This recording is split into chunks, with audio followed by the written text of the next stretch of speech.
like wrestling, coaching wrestling, because it's so tough. Yeah, I like it kind of blends in with my Marine Corps background. I've had Cliff McCormick. He started with me as a freshman, and this is his 3rd year now as a junior, and he's been with me for 3 years, and he's a really special guy. I can't say enough about Cliff. He started out and as just a freshman, and he's developed mentally and physically and toughness over the years. Cliff is a wrestler that puts 100% into everything he does. No matter what we're doing, whether it be push-ups or drills or whatever it is, he's working as hard as he possibly can. His match was probably the most important match of the day. People were finishing their matches as fast as they could just to see Cliff wrestle. Everybody surrounded his match. People were trying to record his match. It was amazing.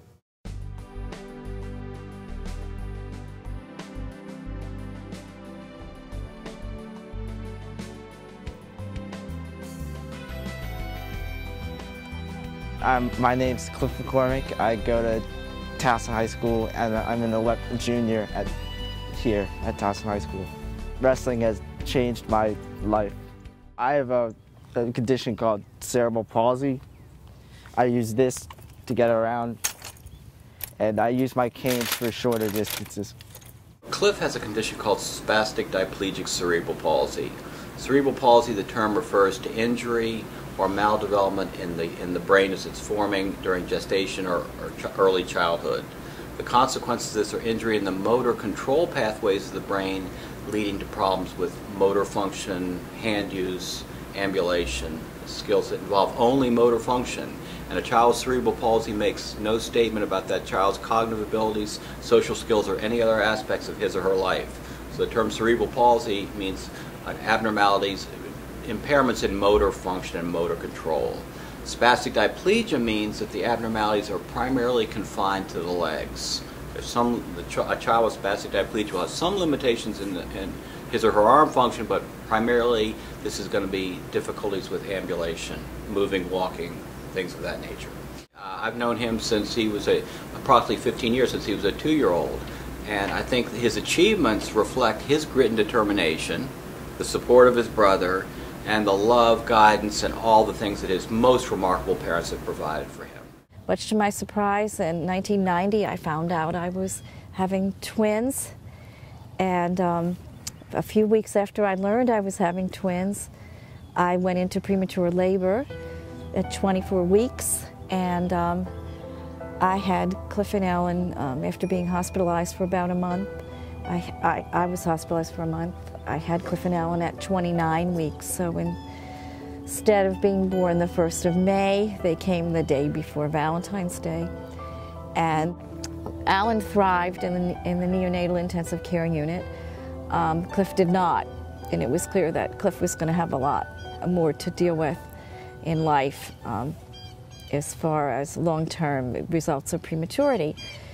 But Cliff is a real survivor, and although Cliff was considered on a couple of times probably not going to make it, what would you say, not going to survive, he beat the odds and survived and overcame a very negative prognosis, and with the help of his father and both of his brothers,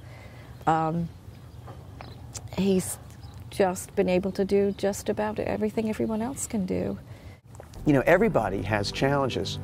In Cliff's case, his challenges are more obvious, but every person has challenges, and the beauty of our experience has been that we're fortunate to meet people who are tremendously gifted, who, although they have challenges themselves, want to help us with ours. God has blessed us from the beginning.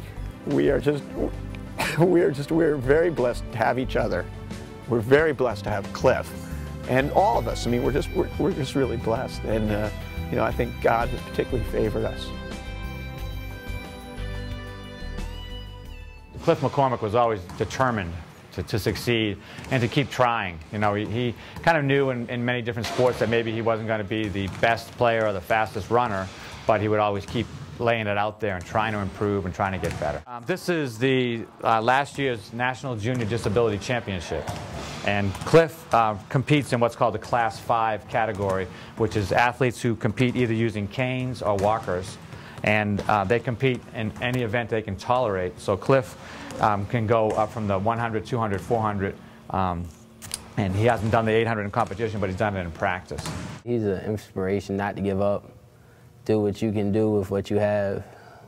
When I see guys with good arms and legs and walking out and quitting, I say, here's a guy who has a reason to quit, but he sticks it out. And he's a real example for the team. Cliff senses that, hey, this kid needs some encouragement. He's the first one to step up and say something. Cliff is the first one to really give that extra encouragement to the other wrestlers. I've always been struck by what I've seen with his just absolute sense of I can overcome this. There's no barriers. There's nothing that just by will and sheer determination that he can't overcome.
Anybody who's aspiring to achieve anything, what advice do you have? Well, I would just say keep going, going, and going, and never stop. Just don't give up.